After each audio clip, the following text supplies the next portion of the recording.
Chapter 20.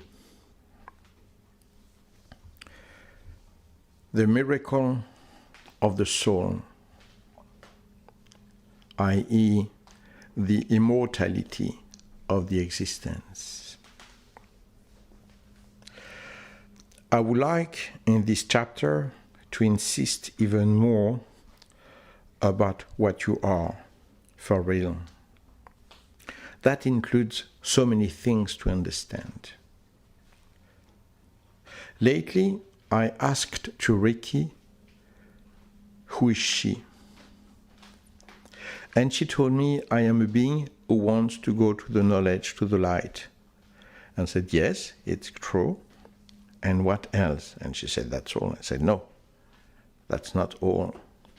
You're somebody who is black, who has been always living in America, or nearly always, and you are a black American woman to whom the slavery has been denied, even if you have to apply the protocol of the inferior black person all your lifetime, because in America it's like this, and you want revenge. And you are proud of being a fighter and proud of doing the opposite of what you say, because this is how you do when you are a slave. And this person that you are as well hates me above everything, because everything that I do is to deny this existence. So I am a danger for you being black. You are also a woman who needs to make sure that she's pretty and that she can be loved. And for that you're ready to cheat, to lie, to blah, blah, blah, blah, blah, blah, blah, blah, blah. And you are maybe a frustrated little girl because of this, so I will not expose her private life. But in fact, you will understand that when we talk to somebody, we talk to different entities that we call also subpersonalities in psychology, to understand that I'm not only talking to Ricky who wants to be with the light. It's not true. It's a lie. That's what she believes. That's what she wants to do. And one aspect of her existence is absolutely that. But she's not only that. And this is why sometimes she will be completely my friend with the light, and sometimes she will be my worst enemy.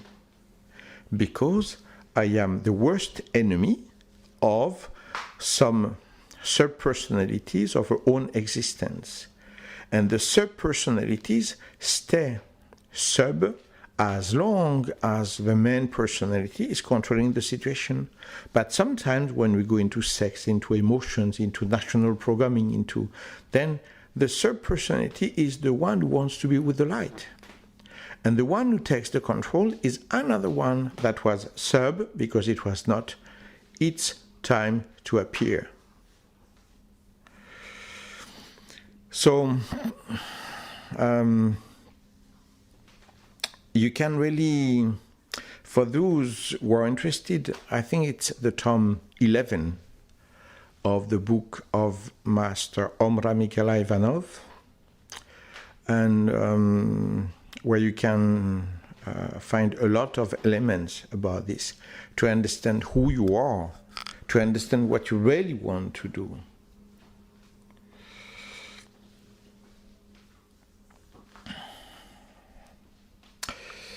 And apart from this, we can now, as I spoke in the past in this book very often about everything that is dark, that is heavy for the people, you can also understand now the miracle of what you are.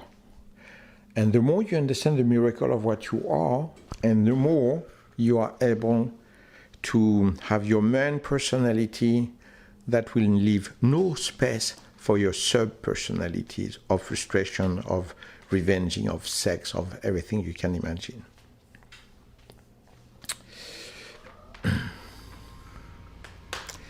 And for that, I will go a little bit to the reincarnations. You know, there are some kids, when they are 3, 4, 5 years old, they remember pretty well their past lives.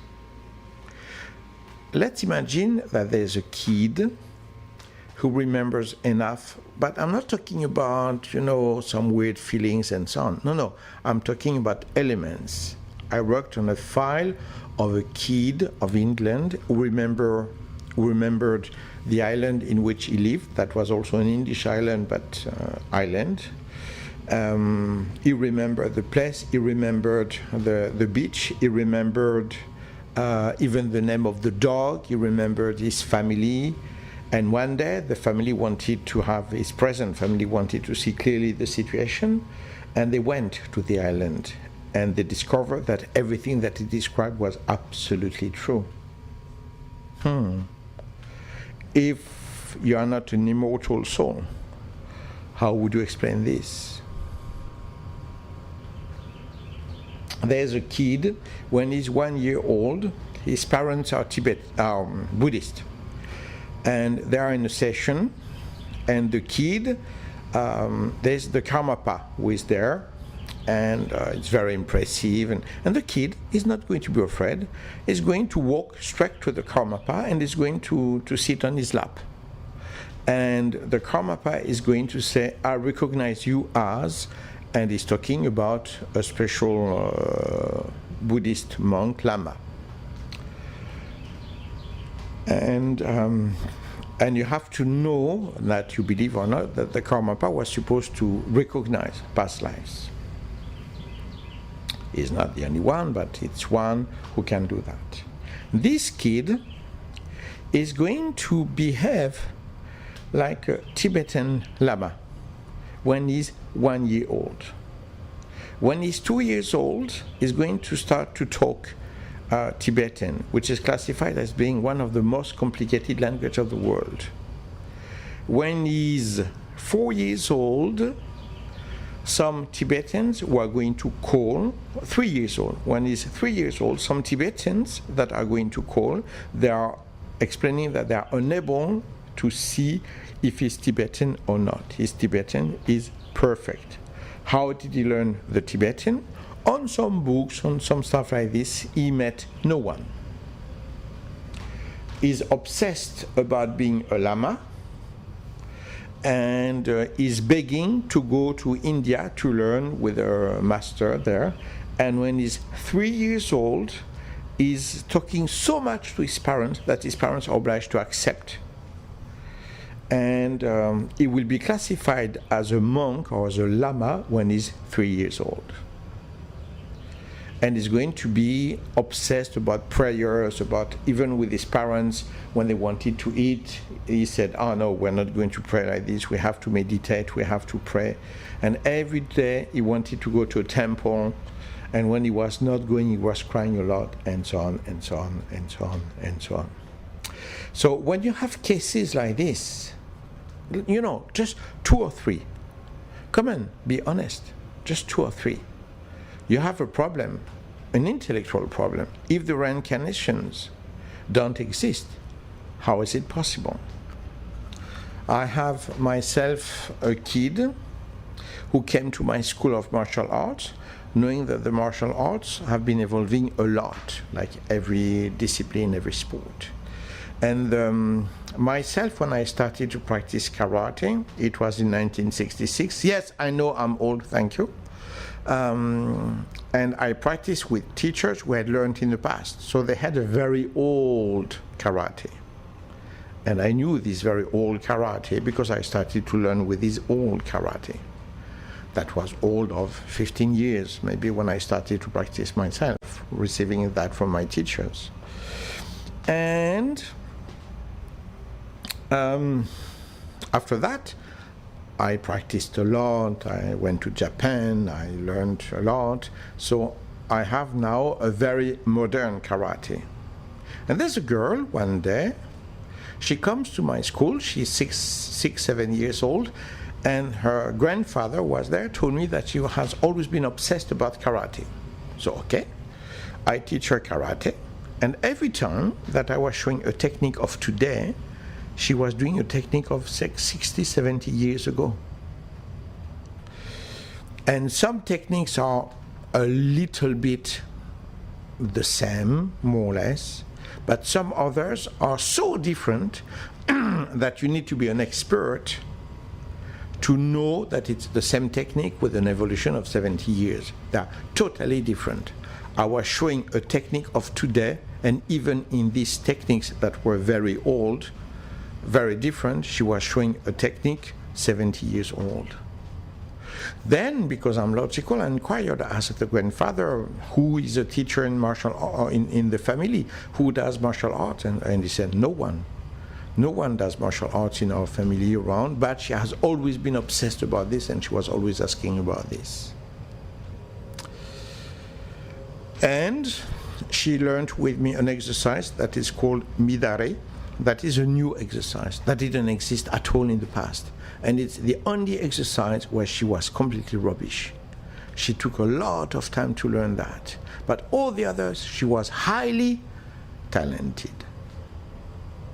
So again, when you take that, how would you explain this? Intellectually talking, how do you explain that? There's also a friend of mine. It was after the war. It's Madeleine Chavanon that I spoke already about in this book. And she's in Austria after the war. And there's a kid who is playing and who sees an airplane passing by, and is absolutely, totally terrified. He's having a crisis, he's crying, sobbing. And the mother is trying to cool her down, and he has a crisis, and he says, but don't you understand that I burned alive in my airplane? If you don't believe me, go to Vienna, go to this address, and you will see. And after that, the kid stopped his crisis, forgot everything, and goes back to play, and story over. But this kid was 3 years old. He has never been to Vienna, he doesn't know the place, he has no idea about everything. No idea at all. But my friend, Madeleine Chavanon, some months later, for her job, she has to go to Vienna. And once she was in Vienna, she remembered the story, and she remembered the name of the street. So she has been there. And in this street was one building, and a small building. At the entry of the building was the picture of a pilot that burnt alive in its plane while he was in mission. He was killed during the war. How a kid could know that? So you see, I could give you a lot of other explanations. You have to know that if we have some kids who have a clear element, like the address of a street, like the details how the pilot burned, died, or whatever else, I mean, intellectually we're obliged to say, how do we explain that? How do we explain that? If we have 3 or 4 kids in this situation, in the world, even if the world is big, how do you explain all of this? But you have to know that officially selected, because parents reacted, did some research and so on, so it's an elite of the parents, it's an elite of the cases. We have already officially a list of 500 kids who have been living that with the parents who went to do some research, and we had the absolute proof that everything was correct in details. And from that, it's very important. It's so important, because if you're able to assimilate that in your own life, then you understand that you are not only, like when I talk to Ricky, oh, you are that, but you are also this and this and this. Of the life of now, yes.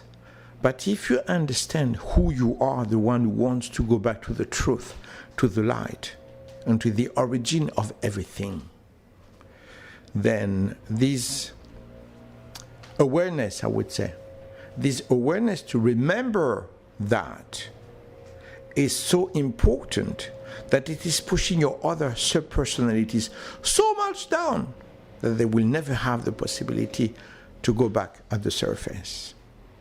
And to help you to do that, I'm going to give you the most famous case. It is James Ellington. Who is James Ellington? He's a young American who was having always the same nightmare. He's in his airplane. It is during the war,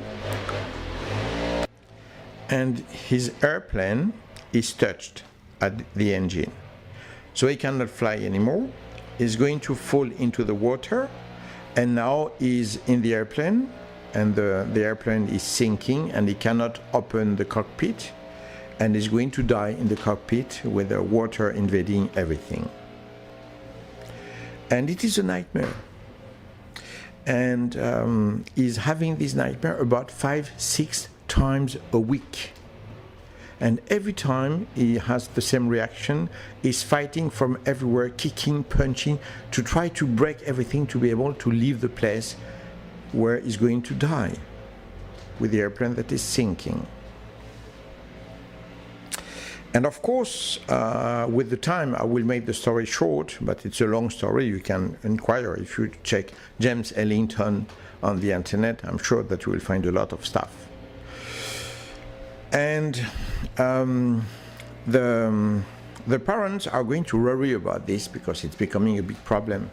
But the kid, with the time, is going to give some elements. For instance, one day, the mother is buying an airplane, a toy, for the kid, and the mother is saying, look, on the airplane there's even a bomb, so you can bomb, you can kill people, blah, blah, blah. And the kid, 2 years old, he said, no, it's not a bomb, it's an extra tank of petrol to go further. And the mother is surprised because it looks really like a bomb, but she's going to inquire. And effectively, on that kind of airplanes, during the war, the Second World War, they were doing that, exactly like this. How does a kid of 2 years old know that? And after that, the kid one day is going to see a map. And it is around Hiroshima, an island on the side of Hiroshima, and is going to say, this is where I died. Just looking at the map is going to say, this is where I died. And the father, who is surprised with this, is going to say, okay, where did you come from with your airplane? And from a boat. Oh, yes, and what was the name of the boat?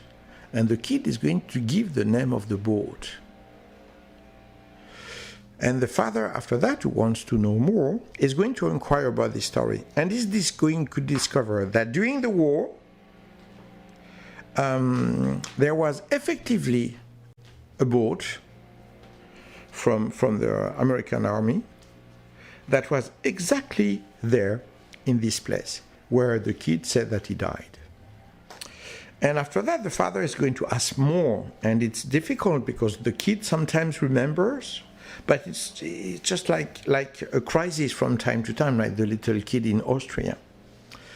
And one day he's going to say, my friend was Jack, blah, blah, blah, blah. I've forgotten the name. And the father is going to do more research and more research. And he's going to discover that he's going to meet some old people from the war, and is going to find, he's looking for a pilot that died, this Jack blah blah blah, because he thought, maybe he's the reincarnation of this man. So he's going to find some details about this Jack blah blah blah. And finally, he's going to find directly this guy, who is not dead. He's very old, but he's not dead.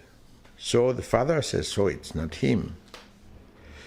And he's going to notice as well that when the kid, James, was drawing, he was always writing James the third. And one day the father said, why do you write James the third? And he's going to discover the kid is going to say, because I am the third James. And the father is going to do more research and is going to discover that when the boat was by Hiroshima, in the place that the kid showed, there's only one person who died, one pilot at least who died. And he was called James blah blah blah. But he was called James Jr. because his father was also called James. And he said, that's this one. Because now it's James the Third.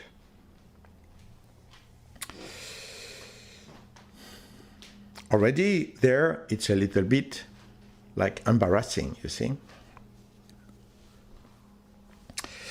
And is going to inquire, and effectively there's therefore only one pilot who died during this battle, and the one who was just on the side, flying on his side, was Jack, the other one that he met. And he's going to meet this guy again as he's still alive, and he will ask, how died James Jr.? And he said the engine was touched, so he couldn't fly anymore, and he fell into the water. The airplane didn't explode, but we couldn't go to save him, so he drowned. Wow. Exactly what the kid has been describing and living in his nightmares. If you want to refuse all of this, it's a little bit too much. It's a little bit too much. If you're really honestly opened, how could you? How could you refuse all of this?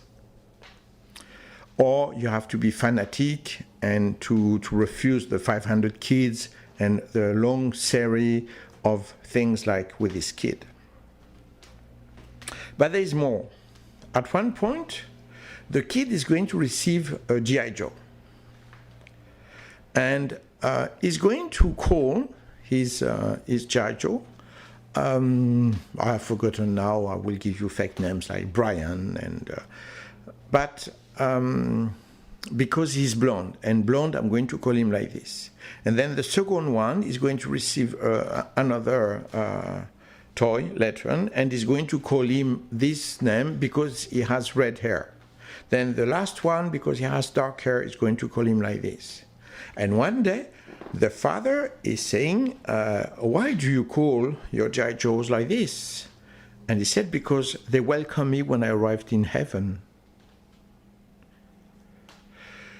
And the father again, so it's a story on years, you know, because the guy spent a lot of time doing some research, is going to do some research also with the help of the other one who is still alive, and is going to discover that effectively there is one guy with red hair that was called exactly this name, a blonde guy that was called exactly this name, and a dark hair that was called exactly this name, and that the three of them died before James. Wow. I mean, when you have elements like this, to deny all of this, it's just random. You have to be totally controlled by the system. Intellectually, you are facing a story. Say, shit, it's only one. 500 in the world. 500 of people where the parents listened, did some research, and so on. I don't tell you how many more they know, and they're just rejected, refused. Stop your stupidity. Stop dreaming. Stop inventing stories. You know? You could imagine that it is one on 100 that has parents cool enough to react and to do some research. And one day, the father is working in the garden. And the kid is playing also in the garden with the leaves. And at one point, the father is a bit tired, he's doing something a bit tough, and he's calling his kid to cuddle him. And he's cuddling him, and the father is saying, I'm so happy to have you. You're a fantastic kid. I'm so happy to love you, to be with you. You're my son. I love you so much. And the kid is saying, at one point, suddenly, he's cuddling in a different state, and he's saying, yes, I know I was right to choose you, both of you. I knew that you could be very good parents. And the father says, what do you mean you have chosen us? I say, yes, I have chosen you. And he says, what do you mean? Well, you know, on the beach of this place, by this hotel, I have chosen you when you were eating together. Because I knew there could be good parents who would look after me really correctly. And effectively, the couple, after 5 years of wedding, of being married, they have been to this hotel and they have been on the beach to have a little private party for the 5th anniversary of their wedding. And it is on the same beach that they have decided that it was time for them to think about the future and to have a kid. But of course, the kid doesn't know that, doesn't even know the story of the 5 years, blah, blah, blah, the hotel, and even less the beach, and is going to give every single detail. And there, you're facing a situation where there is no way to explain that with the intellect. There's no way. You cannot deny this. There is no way.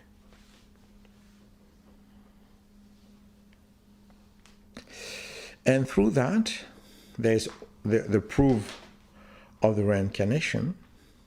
But not only that, there's also the fact that when I said before, who are you? When you decide, you believe that you decide to have a kid, in fact, you have been organizing your life in such a way that you can accept a kid, that you are ready to accept a kid. But when you have this idea, it is not at all you who is having this idea. You did everything to be ready to receive the invitation of a kid who wants to join you. And you change it into, let's have a kid. I have decided, let's have a kid. 7 weeks later, she was pregnant, which goes absolutely into the rules that we know of reincarnations when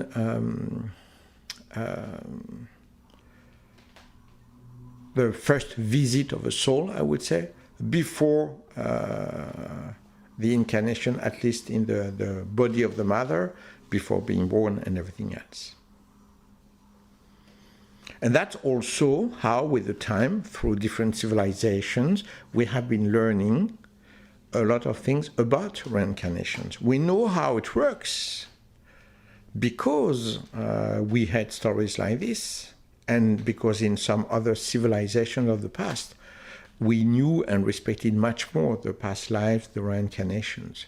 So therefore, if you are open, if you watch, if you observe clearly, you will get so many information and you will know how it works. And in fact, when you learn really seriously, you have no idea how many information and elements we have about all of this.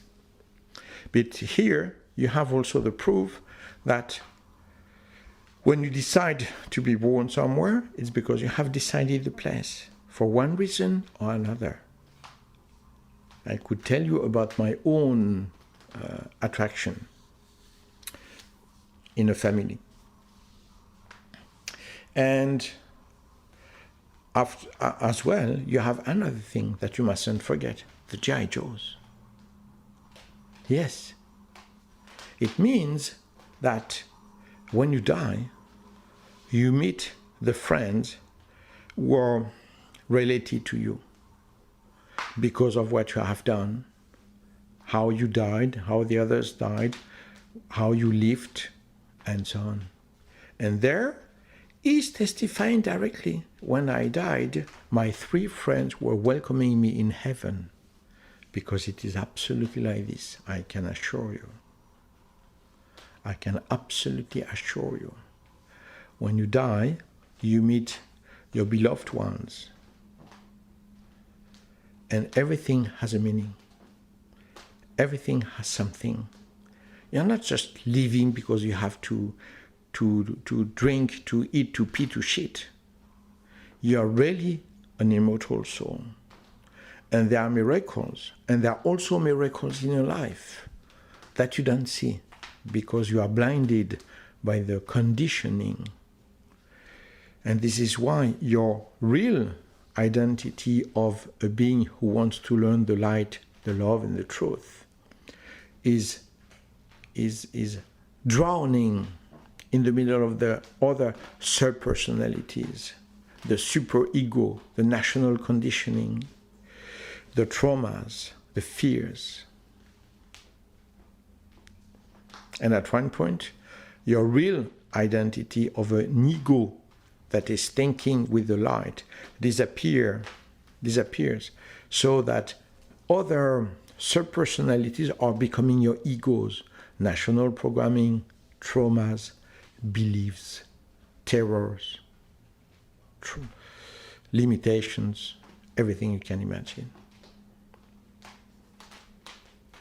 In my own life, for instance, you have to know that my brother and my mother were in another life very much in love. So you are going to say, yeah, prove it. Okay, I will not enter into that now because with everything that I explained before in my book, you can see that I can prove all of this. It's not the point. I will speak about the elements. And my brothers were always wanted, while myself, I was not wanted. And my mother tried to get rid of me when she was pregnant because it was too much, and so she said, now it's too much, too many kids. They were already 3, so a 4th one, that was really too much. But what you have to know is that 1 year before the birth of my older brother was born the 30th of July 1956, was born a kid that survived 30 hours. And this kid didn't survive more than 30 hours because my mother tried to commit suicide when she was pregnant. And she survived, but the kid didn't survive. When he was born, he was very, very tiny, premature, very tiny, and he survived 30 hours and he died. And after that comes my brother, that will be born the 31st of July 1957.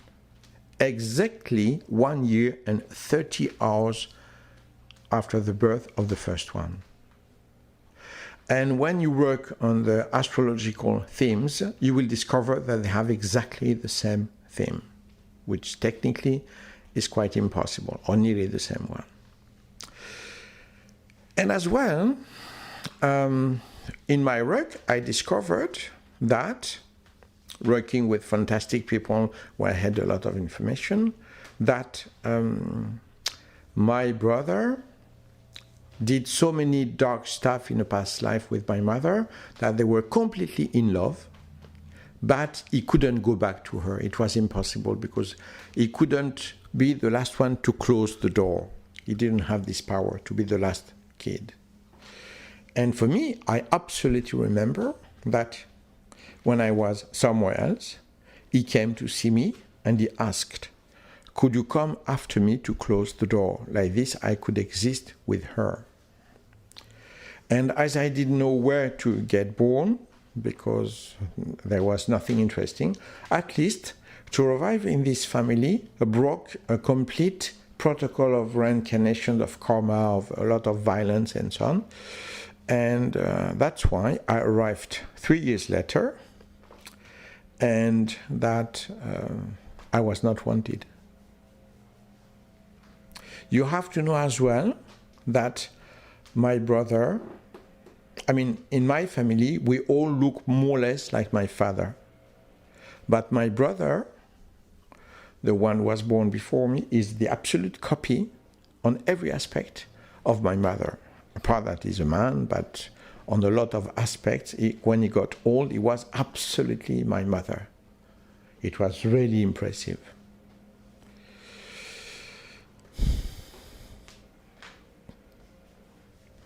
So all of this, of course, there are some elements that I bring because I also remember. So I am not in the illusion of this existence of today. I am, e.g., I have to do that and to pay my taxes and so on. I don't pay taxes. I am in the existence that goes beyond this life, before this life and after this life. Therefore, this existence now, of course, that I have limits, because now I'm blind, which means that I don't see. And that's a limit, it's clear. But at the same time, there are so many things that I see, that I can do, that you cannot see, that you cannot do, because you are trapped in your subpersonalities, in your existences of now, with a beginning and an end. And this beginning and this end is absolutely right about the subpersonalities that you are going to believe to be completely. This subpersonality was born in your existence and will die at the end of this existence. And this subpersonality will have no reincarnation, no immortality. But what you are as a real ego, and that is the prolongation of your soul, this existence has been existing for many lives before and will be existing for many lives afterwards. This being that you are knows about the light, about the truth, about the love, can do anything, can transcend anything, can understand anything, and by the power of love can accomplish anything, even remembering what you had before. I am now in Atlanta, and I have some friends who are going to arrive today or tomorrow, because there's a bad weather, so it's a bit difficult, in Boston. That's very funny, because I remember pretty well when I arrived myself in Boston 140 years ago. I remember how excited I was when I saw the boat to go to America. And believe me, Boston has been changing quite a lot in 140 years. And when you are able to touch those things, to be touched by all of this, then believe me, your life is radically different. Again, I explain, why do we say hell? Talking about hell and heaven, you know? In English, you can say hell no, which is a big no, you know. And it's coming from Hella, which means the light in German. And how is it that when we die and that we go to the light that everybody is describing, it will be hell? Because now you are going, when you arrive to the light, to watch to your life, your complete life, but without any excuses, without any, yes, but it's because I believed, blah, blah, blah, blah, blah. You just look at your life. And as you have been very often not living your life, but one of your subpersonalities, or many of your subpersonalities have been living your lives, when you look at that, those subpersonalities are personalities of traumas, of fears, of national conditioning. They are unfair, dark, hysterical. They are in the complete denial. And when you look at what you have done with the power of the light, that you are, that your soul is looking at your life. Instead of knowing heaven and peace, you know hell. The hell is only to look at your life with the intensity of the truth, while you look at the life of sub-personalities to whom you gave the complete power. And they have been acting only as a sub-personality or sub-personalities in a very dark, selfish, obsessed, limited way. And when you look at your life with the intensity of your light, it is hell. But of course, if your ego is the prolongation of your soul, that your ego is the servant, the domestic of your soul, that everything that you can do is done to manifest the light, the justice, the wisdom, the goodness, the truth, then when you look at your life and that you die, you're in a heaven, and this heaven will give you even more power to go very high, to learn when you're dead, and to go in a much more intense existence with much more protection because of what you have done in the past lives. Until one day that you learn so much that you leave this cycle of reincarnations. Or you go back only because you want to do something very special, but you are not anymore in the same state of submission, of this eternal will of reincarnations, where very often you go on doing mistakes because you forget and keep forgetting and keep forgetting. When you know the truth, I remember this lady who was very simple, very simple. She didn't have a lot of culture, and she had a NDE, near-death experience. And she said, most of the people, they are afraid to die because they think that they are going to sleep. Nevertheless, they are completely wrong, because it is now, here, that we sleep. When we die, we are so awake.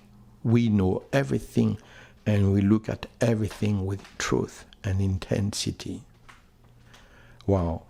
It is so simple, but it is so true. When you die, you meet the light that you visualize as Jesus Christ, as Buddha, as however you want. You meet the light.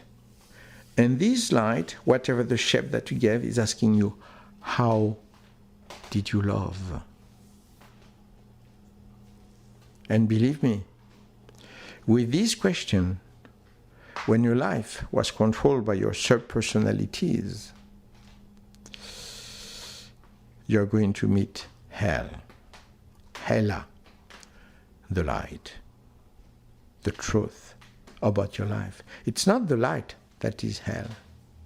It is your life that is hell. This is why hell is represented with flames everywhere. That is to say, a lot of light, but where people are suffering a lot, because it's exactly what's happening.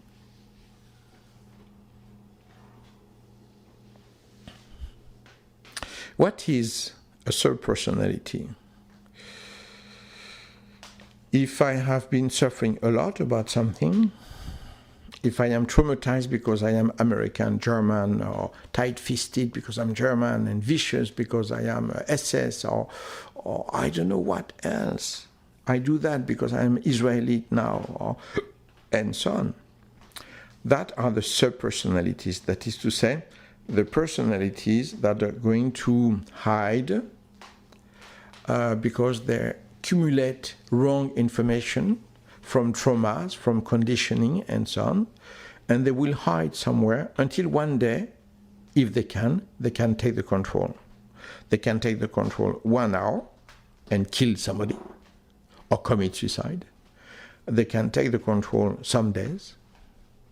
That's why, for instance, it's very dangerous to practice the channeling without being clear, because very often when you practice the channeling, it is the path for a sub-personality to take the control. It's not an angel who is talking, it is a bag of frustrations called one subpersonality. But very often, your subpersonalities will become your complete personality, and your real personality that is with the light will become only a subpersonality that could appear from time to time in your life, or maybe even never.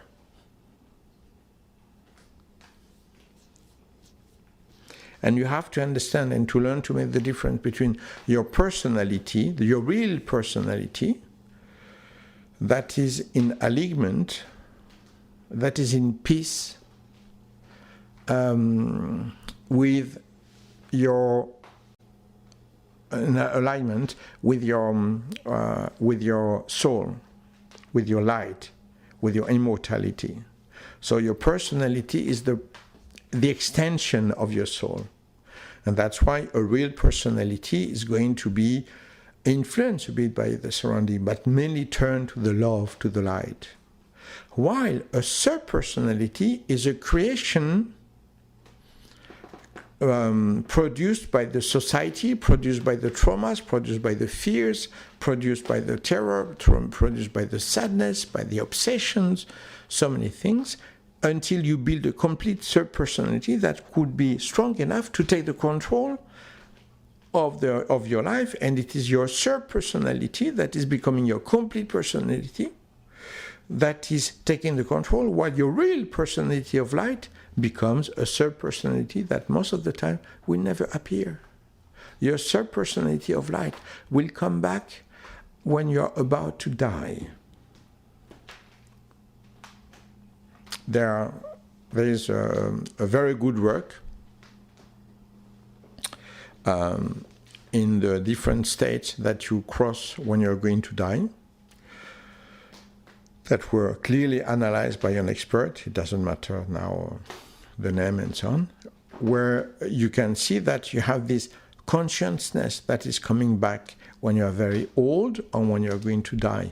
Because at the end of your life, when you approach the light, the death, which will always be the light for anyone, even Hitler, but it's going to be a very tough light, of course, a real hell. And when you approach this light, your ex-real personality that became a subpersonality goes back more or less at the surface, and you start to panic. Sometimes you even try to offer some stuff and to correct a little bit your life because you feel it is coming. The light is coming. And now with the intensity of this, then you start to remember, and you start sometimes to change a little bit. Sometimes, not often, but it could happen. Yes.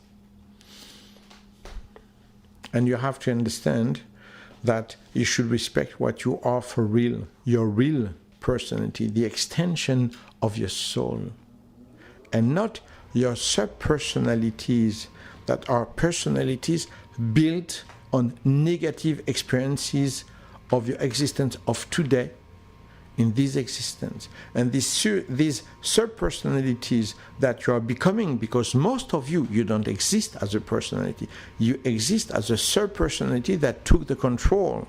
And this sub-personality that was born in your existence will die with your existence. That's why I say most of you will never know what a reincarnation is.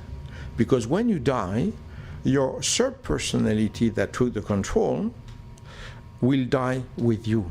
And it is your real personality that is now hidden very deep within yourself that will take back the control. So if you exist as the real personality extension of your soul, the reincarnation exists. But if you're a sub-personality that took the position and therefore took the control and controlling everything, so it's not anymore a sub-personality, but the main personality of existence that you believe to be you. When you die, this sub-personality disappears and will come back. Only the real personality will look at that life with the intensity of the light. And this real personality that we are all, you will say, fuck off. We are really in the shit. Fuck off. And this existence of sub-personality that was born in your physical existence will disappear. So, to understand differently, to help you to clarify everything, your personality was the organization of your soul that is immortal. And your personality of today, of course, has to learn the language of the country, the savoir-faire of the country, and so on. But this personality was born with you, but is with your physical existence, but is the extension of your being of light, of your soul. While your sub-personalities were born while you were already alive. You accumulated so many bad experiences, so many traumas, so many stupid beliefs that you build a monster. The creature is alive, said the professor Frankenstein. And your subpersonalities are a monster of Frankenstein, starting to be alive, to walk, to go, to kill, to destroy. And this subpersonality that is a production of your surrounding, that was incarnated completely within yourself to build a fake personality, a subpersonality, will take the control and you will start to have your life as a creature created by the darkness of your existence. And this subpersonality will never have access to the reincarnations. Never. Because this subpersonality was born within yourself during your existence and will die at the end of your existence. So it is a work of analyzing everything. You can build your subpersonality because you are in the complete denial. If you watch the world around you, if you watch your own existence, you will see miracles everywhere. And through these miracles, because of kids who can remember, because of what you dream, because of what you feel, because of what you know, your life will be totally different. The world will be a fantastic high school of light. You just have to use everything that you must have the courage to watch around you, to see, not to forget, not to deny, and you will see everything. And you will recognize deep within yourself your real divine personality and individuality. You will recognize deeply everything. And this truth will stimulate and feed your real personality to be even more in contact with your individuality, with your soul, with your existence of light. And everything will be coherent. Everything will be possible. Everything will be love and peace.